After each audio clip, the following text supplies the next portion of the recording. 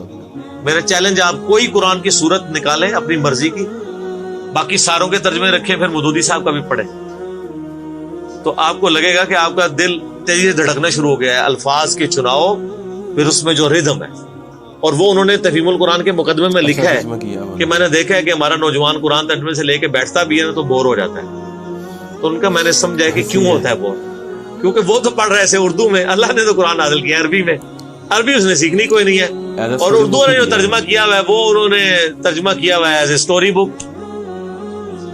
یہ تو کتاب زندگی ہے، بے شک یہ تو زندہ کتاب ہے، بلکہ مسلمانوں کی زندگی کا سبب ہے۔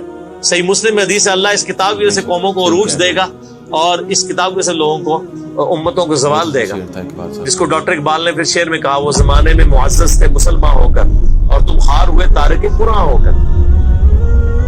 وہ زمانے میں معزز کون؟ صحابہ اہل بیت، تابعین تبع تابعین، اور تم خار ہوئے کون؟ اسی، اور صرف اسی نہیں، ساڑھے بزرگ بھی۔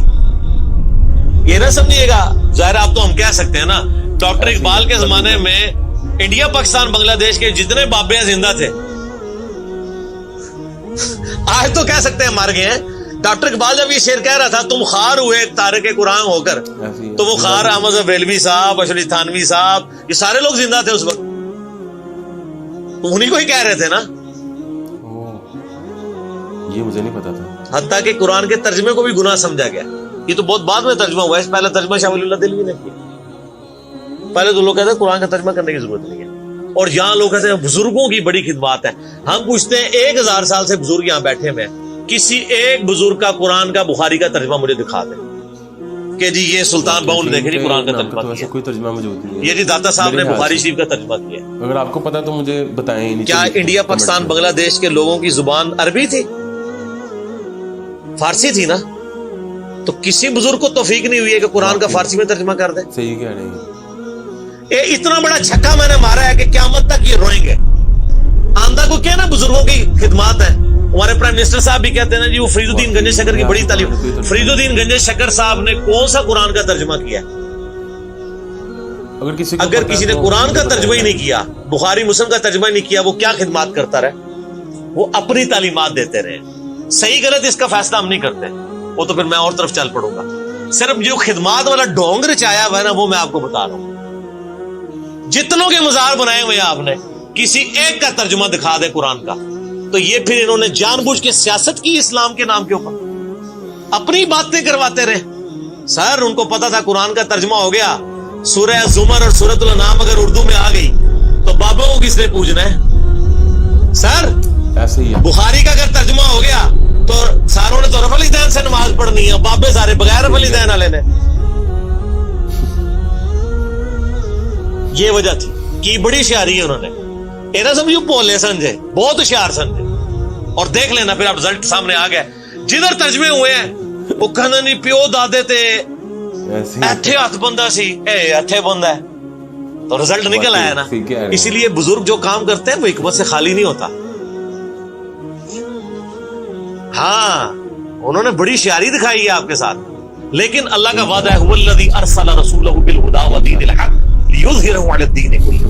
قرب قیامت سے پہلے دین کو غلبہ ملنا ہے. غلبہ بابوں کے ذریعے نہیں ملنا تھا, اسی کتاب سے, جس کتاب نے پہلے غلبہ دلایا. اب آج دیکھیں بچہ اینڈرائیڈ فون کھولے ہوئے ہے, کوئی آیت آتی ہے ترجمہ پڑھ لیتا ہے. تو سر یہ خدمت تو پھر انہوں نے کی ہے نا اسلام کی. اچھا یہ اینڈرائیڈ فون کس رحمت اللہ علیہ نے بنایا تھا؟ وہ کہتے ہیں بزرگ تے دنیا ہی کلپ کر دے سے نگاہ مار کے. وہ بزرگوں نو لے آؤ تے ٹھیپا موبائل نیچے چلا سکتے نہیں چلا سکتے. آپ مجھے بتائیں میں کسی بزرگ کو قبر سے نکالوں اور اس کو یہ موبائل چلا لے گا؟ آپ کا بچہ چلا لیتا ہے. اور کسی کا اگر اتنا ایمان ہے نا بزرگوں کے اوپر, تو آج والے بزرگوں پہ بھی ہے. تو میں نے ان کو بڑی دفعہ مشورہ دیا ہے کہ بزرگ جو جناب دنیا چلا رہے ہیں, تو میں ان کو کہتا ہوں آپ کو بزرگوں کے ساتھ جہاز پہ بٹھاتے ہیں. جب 10 کلومیٹر ہائٹ پہ پہنچ جاتا ہے یہ بوئنگ جہاز, جب پہنچے تو ہم پائلٹ کو کہ تو تے پائی بسم اللہ پڑھ کے تے پیراشوٹ نال کود جا. بزرگ چلان تے جہاز لینڈ کران, وہ کتنے لینڈ ہوئے گا جہاز؟ بزرگاں دے مرید بھی اس جہاز ہی نیچے بیٹھ لگے. جڑے تانوں کہندے بزرگ دنیا چلا رہے ہیں ان کو بھی پتا ہے جہاز کو نہیں لینڈ ہونا. اور جو جہاز نہیں لینڈ کرا سکتا, میں کہتا ہوں کسی بزرگ کو آپ لا کے جہاز کے کاکپٹ میں بٹھا دینا, وہ نہیں لینڈ کرا سکتا. ہاں لینڈ کرائے گا اگلے جہاں جا کے, وہ بھی وہ نہیں کرائے گا, خود ہی ہوئے گا. سب کہانی ہے, کہانیوں کا دور ختم ہو چکا, کیونکہ اب ایک نعرہ عام ہے. کون سا؟ کہ نہ میں وابی نہ میں بابی, میں ہوں مسلم علمی کتابی. تو یہ علمی کتابی جب ہم کہتے ہیں تو وہ علم کون سا علم ہوتا ہے, وہ کتاب کون سی کتاب ہوتی ہے؟ یہ اللہ کی کتاب جس پہ ہم بات کر رہے ہیں. تو آپ دیکھیں میں اس پہ بھی اچھا جی 30-35 منٹ مدنی مرزا صاحب کی ویڈیو کو دیکھا اور کافی انہوں نے پوائنٹ کی باتیں کی ہیں. مجھے نہیں لگا ویسے انہوں نے کوئی غلط بات کی ہو. اور واقعی اگر میں ترجمہ دیکھوں تو مجھے نہیں ترجمہ ملتا کسی بھی مطلب کہ ایسے بزرگ کا کہ جنہوں نے لکھا ہو. جیسے یہ حضرت علی حجویری صاحب ہیں, کہ گن شکر ہیں, کافی بزرگ ہیں, پر ان کے نام کا مجھے آج تک ویسے کوئی ترجمہ ملا نہیں ہے. اگر آپ کو کوئی ملا ہے تو کائنڈلی مجھے ریفر کریں یا کمنٹس میں بتا دیں. اگر مجھے ملے, میں بھی آپ کو ملے تو میں بھی اس کو پڑھ کے دیکھ سکوں کہ یہ ہے یا نہیں ہے. باقی اگر بات کریں لاجک کے حساب سے تو وہ صحیح بات کر رہے ہیں اور کافی اچھا, مطلب ان کی اسپیکنگ پاور بہت اچھی ہے, نالج بہت اچھا ہے. تو فرسٹ ٹائم میں نے ان کو سنا ہے, اچھا مطلب کہ وہ مطلب کہ پریزنٹ کرتے ہیں چیزوں کو. تو باقی ہم جو ہے اس چیز کو کرتے رہتے ہیں, مطلب کہ ان کے ریئیکشنز وغیرہ دیکھتے ہیں, مطلب کہ ان کی ویڈیوز کو دیکھتے ہیں, مل کے دیکھتے ہیں. اور انشاءاللہ دوبارہ ملاقات ہوگی ایک نئی ویڈیو کے ساتھ. تب تک کے لیے مجھے اجازت دیں. اللہ حافظ.